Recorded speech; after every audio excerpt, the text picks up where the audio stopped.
on here. Hit that button.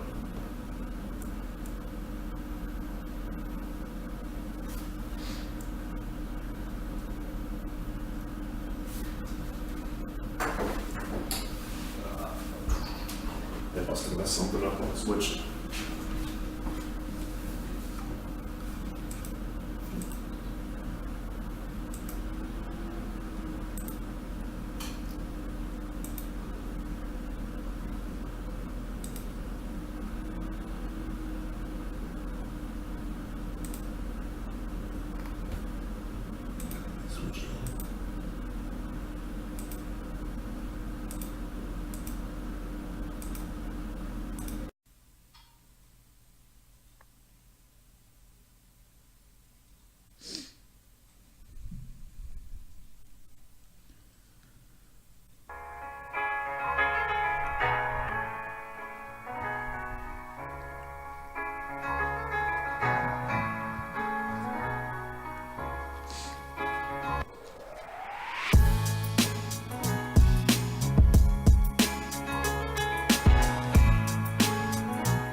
All right, welcome, ladies and gentlemen. So, small technical difficulty in the beginning, but I think we got it right. I was one of the idiots that decided to do a Windows update 30 minutes before we started the show. It took about 29 minutes. So, I wanted to start doing a show for essentially athletes and coaches. One of the big things, I'm switching from that athlete role to a coaching role, and that's one of the biggest and kind of hardest changes for me. And so, with that, I want to start getting some advice from other coaches and other athletes as well. So the first person that I had in mind for this was a guy by the name of Allan Bertram. He was one of my best friends in high school. That's his brother and coach and everything like that. And I got to say, the first thing that I have to say is, I don't know if you and Shelby or maybe have like the Fountain of Youth or something like that, because I'm over here looking all haggard, and you were essentially our high school basketball coach. So what the hell happened? Well, I was like 10 years old when I yeah, that's what I was wondering. Yeah. I'll have you belly up to that just a little bit more, but that must have been the case, because I'm like, well, what in the world? Is he like? It just seems like, how old were you when you were coaching at Lake Andes? I was probably only 4 or 5 years out of college. So when I was coaching there, I would have been around 25, 26 years old, probably right around there. So sure, not very old, yeah. Young pup compared to what I am today. So, for the folks that don't know you, give me a little bit of background, how you got started in both in basketball and where you went to school, things like that. Well, but basketball's been a big part of my life. Athletics has been a big part of my life. I went to Coloma High School, a tiny town in south central South Dakota, and obviously played multiple sports there. You have to in small communities just to help them survive. Mm-hmm. Went on and played college basketball at Huron University, and from there, really loved the coaching aspect, loved the teaching aspect, loved working with youth. I knew from a young age I wanted to be a coach. I wanted to be a teacher. Not many young people know what they want to do when they're 15, 16 years old, and for some reason I just knew I wanted to be an educator. Sure. So from there I went on and started my coaching career and was able to coach at places like Todd County High School and Andy Central, and spent 12 years at Chamberlain High School. So I'm a 17-year veteran head high school basketball coach in South Dakota. From there, the last 4 years I've been the basketball academy director for the Sanford Pentagon here in Sioux Falls, and it's just allowed me to expand what I do and the number of kids that you work with. And so it's been a very good transition. Like you talked about earlier, I went from being an athlete to a coach, and that's a very difficult transition. A lot of people don't realize that or think about it, but the transition from competing as an athlete to competing as a coach, and the mindset change that you have to have in order to help others be successful instead of necessarily just worrying about yourself, it's a big transformation. And so it's unique. You talked about that this morning, because it's one of the things that I think most people, especially parents and athletes, don't understand the differences that take place for coaches when they go through that transformation.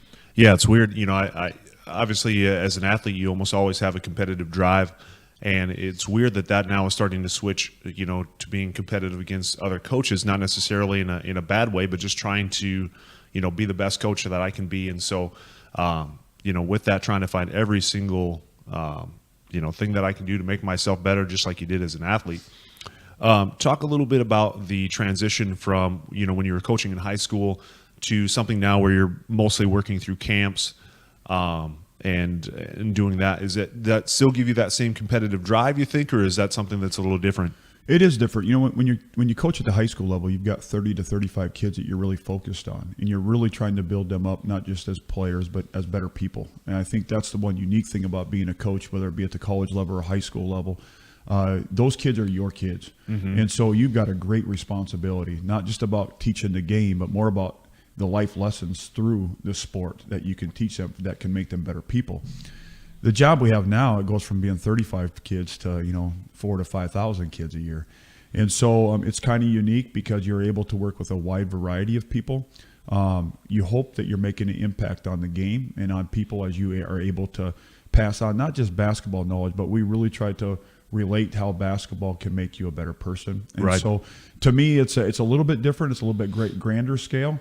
It's not quite as specific as what you would be doing with the specific kids you have in a school setting, but it really, I think, allows you to have your fingerprint on a greater array of people in more locations.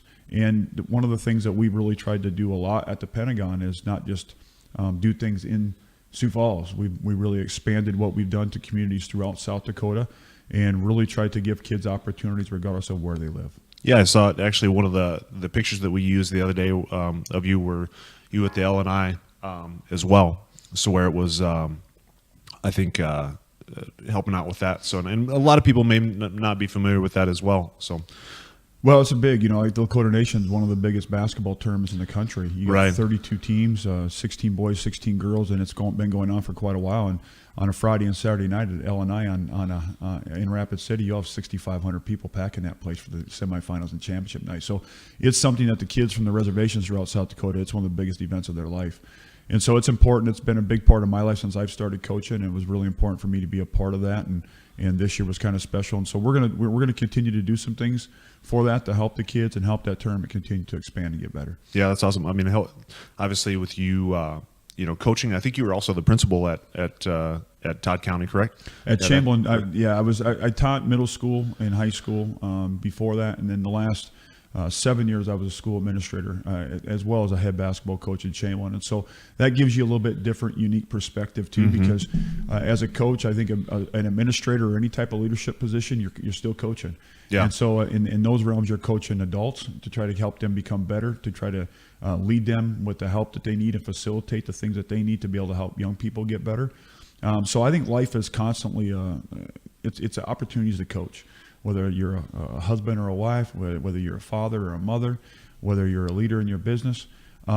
Coaching's coaching. I don't care if it's sports or life. Everyone has an opportunity to coach in some way, shape, or form, and how you handle that responsibility is very, very important, because you have a way to impact people for the rest of their lives if you do it correctly. And I think that's one of the biggest things. If you sign up to be a leader in any capacity, you have to take that as a great responsibility. And every day you wake up, there's going to be days you don't want to do it. There's going to be days where you're going to get down. You have to realize there's a lot of people who are relying on you to do the job the right way. And so I think, we talked earlier today just about the fact of how, I've known you forever, and you do a really good job with what you do with the fighters that you train. And yet, even though it's two different sports, both of us probably use a ton of the same philosophies, the same ideals that it takes to make an athlete better. And that's why I think there's no greater job in the world than coaching, because of the impacts you can make on people. Yeah, it's funny. I was watching, I watch, sports documentaries all the time. It's actually funny. I very rarely watch sports, even the one that I train in. But I love watching documentaries, the process of coaching, the process of building up an athlete, things like that. And I can't remember what documentary was on the NFL. It was one of the NFL coaches from the late 90s that I can't think of right now. But he had said, it's funny, everybody thinks life is an individual sport, but really life is a team sport. And I very much agree with that. So one of the things, too, that I wanted to do, you put out a couple videos on YouTube as well. And just wanted to play one of those real quick and kind of get an idea of your coaching style. So hopefully he can bring that up here. And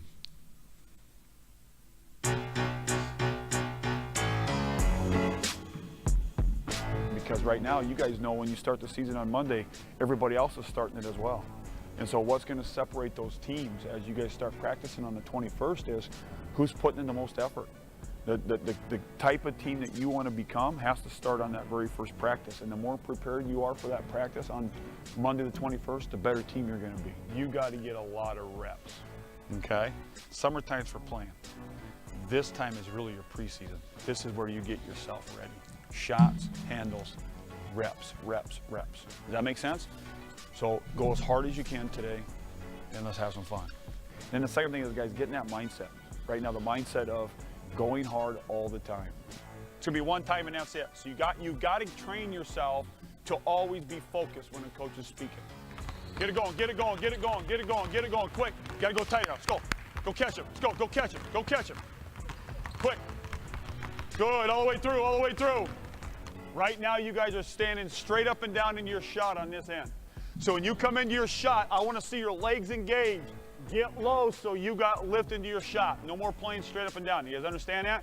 Don't miss shorts. Too many times coaches do not spend any time having their kids practice shooting the basketball under a contest, when the majority of the game of basketball is played with some kind of pressure. Finish, finish, finish. Let's go. Hands and feet ready. Good. Right there, freeze. Good job. 2 free throws each. Very good job.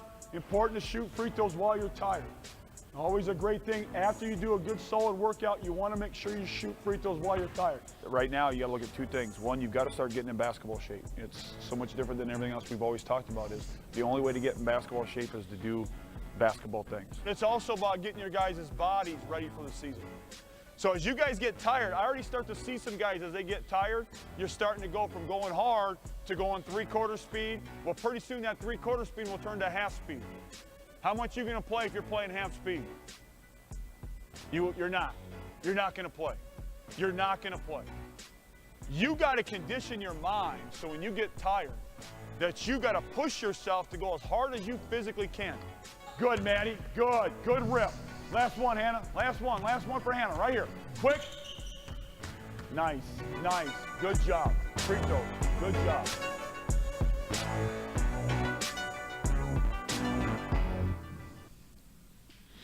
that looked like a daughter in that video. Yeah, she got to be a demo dummy that day. Nice. So a couple things that you talked about there. The intensity in practice, if you will. And we talked a little bit about this beforehand. I think that's sometimes, as a coach, something that I deal with as well, is having not only somebody going through the paces, if you will, as far as the practice, but actually trying to be very mindful of what they're doing. I think a lot of people sometimes they'll go through the practice and don't feel like they get very much from it. But if they actually give it a little bit of effort, a little bit of thought, it makes all the difference in the world. Well, here's the deal. Every day you come in, I don't care if it's in life or in athletics, you've got 2 options. You're either going to do it the right way or you're not going to do it the right way. And you're going to get out of something what you put into it. I think all people, whether it be young people, whether it be older people, it doesn't matter. They're going to rise to the level of expectations that are set. And so I struggle a lot of times when I talk to other coaches and they want to say, well, the kids just aren't doing this, or the kids just aren't doing that, or my athletes aren't doing this. Mm-hmm. Players don't have bad practices. Coaches do. And so if you're working with an individual athlete or a group of athletes and you walk out the door after practice and you're like, man, he or she just did not they had a terrible practice today.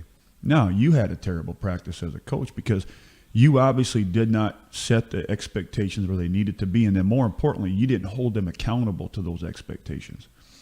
Every kid, I remember when I played for some really good coaches, but the one thing that always stood out to me from one of the better coaches I played for was the statement that all kids, all athletes want discipline, whether they say it or not. All athletes want accountability, and all athletes want a relationship. So if you really want to get the most out of, if you're a business leader, if you're watching this, you want to get the most out of your people that work for you, expectations, accountability, build a strong relationship. If you want the best out of your athletes, expectations, accountability, build a strong relationship. You and I both know people that we're really close with, and we live our life every day for those people we're close with. I don't, to this day, I'm 44 years old. I don't want to disappoint my dad. Right. I get up every day hoping that everything I do makes him proud. And so when you have a close relationship with somebody, if you're a coach and you have a good relationship with your athlete, that athlete will run. You always hear the old statement that they'll run through a brick wall for him. Well, it's not because maybe he's the greatest X and O guy in the world. It's because they love that guy. And so the teams that perform at the greatest level, the athletes that you train that perform at the greatest level, yeah, they're talented, but they're doing it because they're doing it for somebody else. Right. Do you know what I'm saying? Yeah, and it's so like you need to have that, internal drive, things like that. But at the heart of it, like I said, we all want to, like you said, impress somebody in some way, and so a lot of times that's the initial drive. Maybe it switches to being an internal thing, but for the most of the time, it's going to end up being that external, trying to impress your dad or trying to impress somebody or even a girl or whatever. Yeah. It seems to be that way. So, and it's like you said, I whenever I have bad practices, I can tell, like I'll get irritated with it, but then I have to tell my athletes, I'm like, hey, I'm sorry that I'm crabby today.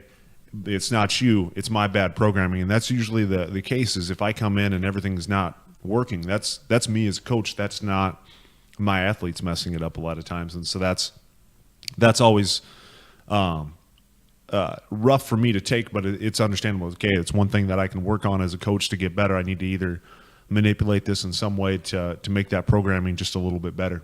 So, well, and one thing I would say, a couple of statements you made just triggered some thought, but I think that, a lot of times you talk about athletes and teams, and it's no different. If you have a fighter and you're getting ready for a big fight, the more prepared they are, mm-hmm. the better they're going to be, right? But that is the same for coaches. Right. You've got to, every practice every day has got to be a preparation leading up. You have to have a purpose for everything you do. It can't just be filling in the gaps. Otherwise, if you're just doing things to do them, your athletes are just going to practice to practice. If they know that it's important, it's got a purpose, then they're going to practice with the purpose as well. So the more prepared you are as a coach, the better you're going to be. One thing as a school administrator, we always talked about with our teachers, the fact that, you want to be lifelong learners. Like the second that you quit reading, the second you quit wanting to learn is the second that you really are starting to wilt. And so as coaches, you really have to build your craft. Like the second that you think you're already good enough, you're done. It's time for you to quit coaching. You have to be willing to put in the time. And I've always said this, whether it be my job at the Pentagon or when I was a high school coach, and you get this tremendously, you'll understand this. But if I got an athlete that I expect them to run a mile, then as a coach or a leader, I got to be prepared to run 2 miles. Mm-hmm. I better be willing to do twice as much as my athletes, because I know that's what it's going to take to get them to get to that point. And so that's another thing. Like, if you're going to be in a position of leadership as a coach or as an administrator or as a leader in a business, if you're not prepared to do twice the work of what you expect others to do, then you're not going to make it. And I see a lot of leaders, whether it be in the business world or in the athletic world, that end up failing because they're really good at expecting a lot of their people that they work for them, but they're not willing to put the time in. And what happens when you do that is you lose your best people, whether it be mentally or physically, you lose them. And that's in the athletic world, that's in the business world, it doesn't matter. So you really have to be willing to put in that extra time. And it comes with passion. It comes with love. And the second that passion and that love goes, you got to do something different, because you're not doing justice to the people you're working with. Right. Yeah, I just actually got back. I flew in this weekend from Arizona, where the MMA lab, which is I would consider it a top 5 or top 10 gym in the world. And so they had me go down there and add some technology to their program and help them out with the new gym and everything. So I got the opportunity to train with some of the best guys in the world, and actually got in there on a lot of pro practices, which is hilarious, because as a coach, sometimes I don't always go in through that, but luckily I survived. I felt good still. But it's awesome to be able to learn from some of those other coaches, pick their brain on that. And it's fun to hear that back as well, where they do the same thing, and you can kind of tell that they still have that same passion. So I know you get a chance to work with a lot of the top guys, either previous guys. I know Christian Leitner was there, and a couple other top guys. So who are some of the guys that influenced your coaching style, I guess, recently, and then growing up as a kid?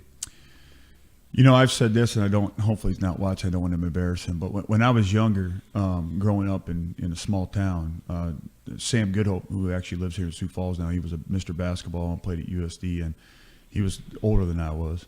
But he inspired me to want to be a basketball player. I seen this 6'5" point guard who could play and was really good, and every day I was growing up as a 5th, 6th grader. That's who I wanted to be, and so it really inspired me to want to be better. It made me work hard. It made me want to just be the best basketball player I could be.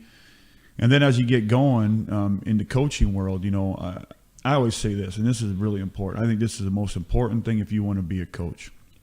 But especially young coaches starting out, you've got to be willing to reach out and get a mentor, somebody that you can rely on, somebody that you can bounce things off of when you're struggling, just someone to vent to. But when I first started coaching, there was, the guys like Tom Schlimgen, who's the head women's basketball coach at Mount Marty right now. He used to coach at Scotland.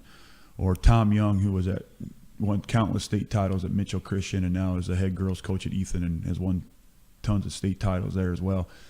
But those guys, I remember an hour and a half phone calls with those guys when I was a young coach, and just bouncing things off of them, or them just calling to check up and see how I was, or Coach Young saying, "Hey, let's get to Mitchell. We'll have a Diet Coke and we'll talk basketball." But those people helped me get through and gave me little tidbits that you don't think about, because when you come out, you think you know everything and you don't know anything. Because the game is about 10% X and O's. It's 90% the mental part of it. It's all the other stuff that people don't think about. The people who are in the stands that are talking about this, and this. Coaching means very little about all the things they think about. It's all the other intangibles. So those people really, it wasn't a mentor for me. Coaching wasn't necessarily the Coach K's of the world and all that. It's the guys that you see grinding every day, doing really good things. I said the coaches who have sustained success in programs, especially in high school basketball, they're doing some really special things, because high schools are ebbs and flows with the athletes. So those programs that are good every year, they're doing something different. Right. You know what I'm saying? It's funny. Like I was just talking about that with my wife. Like, obviously the New England Patriots, even though they lost this year, they time and time again, they come up, with one of those top teams, and that to me is more impressive than anybody that, okay, I won a Super Bowl a year, and then the next year, boom, I dropped down again. And that's crazy. Like I said, you probably dealt with that quite a bit as a high school coach, having everybody for a couple years. I feel like I deal with that for a little bit, because we're still a small enough gym. We've had quite a few people with success, but we've had 7 people go off to the UFC, and a lot of those guys leave and go to a bigger gym just to be able to get more athletes around their skill level to train with. And so talk to me a little bit about that natural progression of having those athletes just for a few years and then seeing them leave. It's kind of it's two things. Number one, it's pretty cool, just because you've had a big part of their success. You always hate to see, we call it the graduation policy. Mm-hmm. It's like working your hind end off as a high school teacher, and then your kids graduate and they go on to bigger and better things at the collegiate level and hopefully in life. This is no different like with what you're doing. I mean, obviously the 7 guys that went to UFC, you'd love to have them still here. Right. But you also know that's part of the process. And if it wasn't for you, they wouldn't be where they're at today. A lot of it too, when you get to the bigger part of that, when you get to the pro level and all that, logistics is big. I mean, Sioux Falls is a great place. South Dakota is a great place. But if I'm in the pro level, if I'm the USC, if I'm the NBA, if I'm playing in Chicago, or if I'm fighting in Phoenix or whatever, it's about location too. I mean, we sit here and say, God, it'd be nice to get him here and all that. And that's true. But a lot of it's convenience. So if I'm playing in Chicago, I'm going to train in Chicago. Right. If I'm fighting in Phoenix, I'm going to train in Phoenix. Even though your gym might be better than anything they're training in, but it's easier, it's more convenient.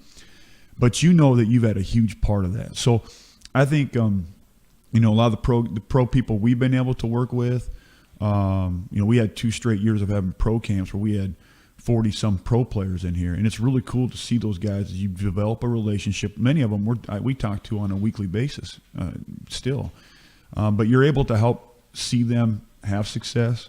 They know you were a part of it. I'll use people might know. Tyler Larson played at University of South Dakota, was a really good player there a few years back, and we really helped train him for a while, and he went to a couple pro camps of ours, and he came in a lot on his own. And we hooked him up with an agent, and he went overseas and started playing in the lowest levels of the overseas leagues. I mean, not making a lot of money, just grinding. Guy became an all-star in the Latvian league, got bumped up. And now this past year, he gets a really nice contract playing in a great league in Italy. He's making a great living. And here's a guy who just worked his butt off. And so it's really good for us because you had a big part of that. Right. And so that's part of the process. So what you're doing for athletes, it's amazing to have this opportunity for people in our area that want to become a professional fighter. 10 years ago, there was no option for them. Yeah, for sure. So I think that's the coolest thing is South Dakota, Sioux Falls in general is developing enough where 10 years ago we wouldn't have talked about pro athletes training in the basketball world or in your world here in Sioux Falls, and now it's a reality. So we've had a hand in helping a lot of people go overseas and make a lot of money, and even people who played a little bit in the NBA, like guys like Nate Walters and Moses Ihambe and those guys who played in the NBA and have bounced around. It's a special thing to be able to get to know those people, and more importantly, like you probably can attest to, the hardest workers that you will ever work with are your pro athletes. Yeah, because they get it, they understand what it takes to be great, and I wished all young people could see how hard they work, because then they would understand what equates to being great is the work and the sweat equity you put into it to become to that point. Yeah, and usually by then they make it look easy, and so it looks easy. Yeah. We got to start wrapping up, I suppose, but a couple things as far as the athletes that you're working with, some of the ones that you can maybe say, hey, look at this kid in the future, he's going to look really good. Name me a few names if you would. Well, we were lucky this past year. I coached a national team that traveled the country, and I think we finished 25-6. We won the big Nike Indy Live tournament in Indianapolis. We made the Final Four of the Fab 48, which is the largest tournament in the country in Las Vegas. And so we had a lot of success with a bunch of South Dakota kids. Kids like Gus Reedy at Aberdeen Roncalli, who just broke the Roncalli scoring record. Dylan LeBrun, who's the all-time leading scorer at Flanders, who's going to go play at Augie next year. Just a lot of really good players. Sioux Falls kids like Dion Gottluck and Christoph Bonway and Dylan Barrow. Zach Hines is going to go play Division I football. SDSU played for us. South Dakota athletics has gotten so good. And the kids are bigger, they're faster, they're stronger than when you were in school. The way they train and the opportunities is crazy. Yeah, technology, it seems like, has boosted that a ton. For my sport, at a lower level, I won a world championship. Not the highest level, but a lower level, I won a world championship. And that was pretty much like 2009 to me seemed like about the last year, at least in my sport, that you could go in, be a decent athlete, have a bunch of skill, and win. Now you have to have a bunch of skill. You have to be, your nutrition has to be right. Your mental game has to be right. All those things are changing, I think, because, before technology, before the days of YouTube and things like that, where you didn't learn some of those skills. I think everybody was playing on a slightly lower level. And then now that all that, information is available, I think everybody is up in their game quite a bit. And now that, everybody has nutritionists, everybody has mental coaches, things like that. So it's kind of crazy to me to see. And that, you mentioned it, that Sioux Falls is really changing a lot. I think for the most part, if, you ask the average person about, okay, who are some of your pro athletes that are in Sioux Falls? I don't think anybody would come up with a lot of names, in any sport.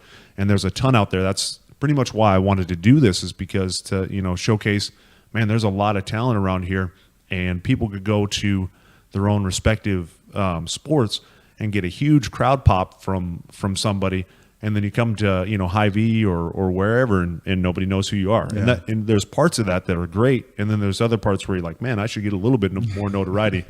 And it's just crazy to me. So I agree, and I think it's only going to continue to evolve and continue to get better. And so people like you, who've obviously, when you do what you're doing right now, it's a leap of faith when you start.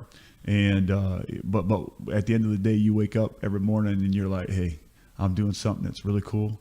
I'm making a difference. I'm helping people get better.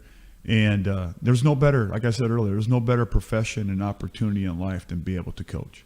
Because whether it's adults, whether it's young people, you are making a difference. You truly are if you're doing it the right way. So I appreciate what you do. Like we said before, I think we're more alike than we are different because we're coaches. And so I have an ultimate level of respect for what you're doing in this academy. And I think this is a great idea and a great thing to do on a weekly basis here, to bring people in and just to discuss so many of the things that a lot of people just maybe don't understand.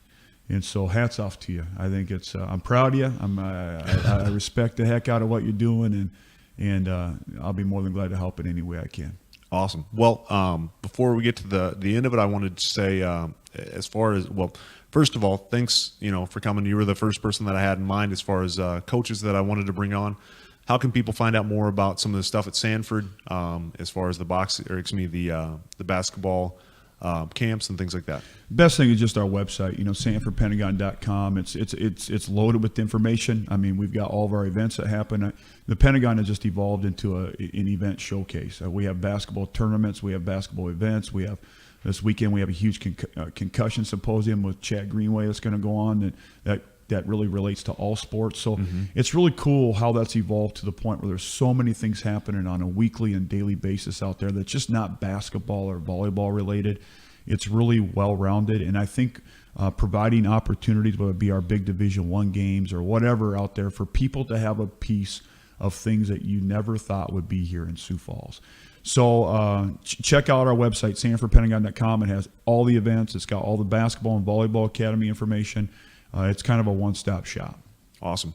Well, a couple things I wanted to say thanks to two sponsors that we have right now. Ours, of course, Next Edge Academy. But then on top of that, I wanted to say How Plumbing and Heating. They're doing a great job in helping out there. They have a thing called Team How that you can check out as well. They've helped out with athletes like Jordan Larson, Bryce Logan, and a couple others as well. And then Science Nutrition. And then I got to get one of these times. I got to get I've lost some weight, so I got to get a slightly smaller T-shirt. So, but with that, thank you very much for coming on. Had a blast. Like I said, I wish there was another half an hour or 45 minutes in the show, and we could talk a ton more. I really want to maybe have you back on sometime and talk a little bit on one more thing that you'd mentioned on the video, just about having a contested shot and things like that. I think a lot of people both in sports and in life, maybe they try to take the easier way and realize that you're not getting a lot of growth out of that. And so we'll have to have you come on and talk a little bit more about that in the future. Anytime. Awesome. Thank you. Well, thank you guys very much for tuning in. Hopefully it didn't go too bad. I thought it went pretty well. So, all right, talk to you guys later.